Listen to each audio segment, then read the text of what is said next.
In the dying days of the 20th century, a man named Tim Berners-Lee had an idea which one day would become the World Wide Web.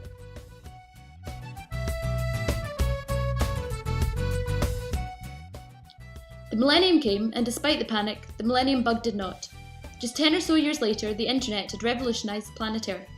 Business, social networking, trading, etc., all forms of communication, had a global potential. The human race saw their planet seemingly shrink. Sites such as Twitter and YouTube came to the stage. All of a sudden, people found they could get a message to the rest of humanity in mere seconds. One click of a mouse and their story could be screaming around the world. When the Iranian government tried to shut down media within a country following a corrupt election, it was the people on the ground, those experiencing the events firsthand, who became the reporters. As their government tried to hush up the trouble, Iranians were posting footage shot on mobile phones of their countrymen being beaten to death by armed military personnel. Within hours, the hashtag #IranElection became a trending topic and remained there for several weeks.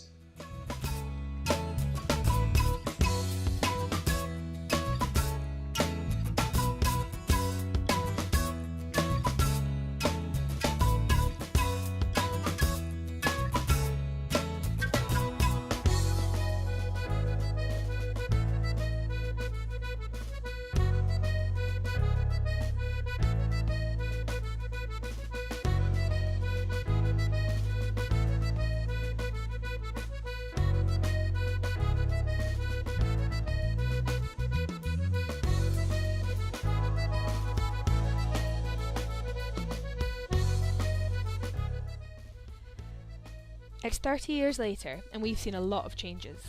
Most of the population are computer literate. Those who were in their 50s at the birth of the internet are 80 or 90 now. The majority of them learnt how to use the internet for work, and for a long time now, education has been largely web-based. Since the dawning of the internet, we have seen a change in the way we are entertained. As free content began to pour onto the internet, nothing the media industries or government could do stopped people from sharing the ideas of others, information and skills. As many industries began to claw back their copyrighted material, the general public began to abandon traditional recorded entertainment, including recorded music, television and books.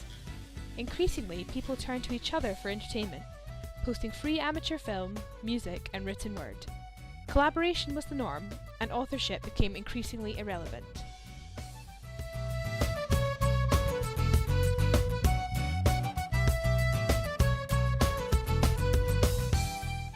Masses of information could be stored and accessed through cloud computing. Most people need only carry small devices or e-paper to access the entire internet and all of their personal files. Increasingly, in public, there is barely need for a personal device as our streetscape becomes more and more technologically advanced.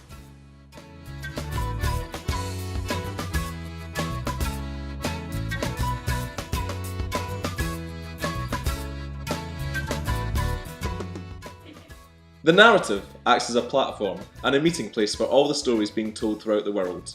A mixture of medias, cultures, fact and fiction come together to allow for ease of collaboration between groups or individuals. You can look for inspiration or add your own.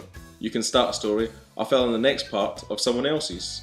When you have come to the end of your tale, you can publish it for review by others.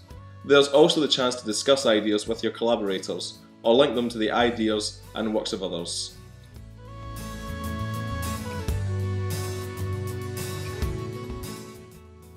After all, it was the decision of Tim Berners-Lee all those years ago to make his idea freely available with no royalties or patent which made all of this possible.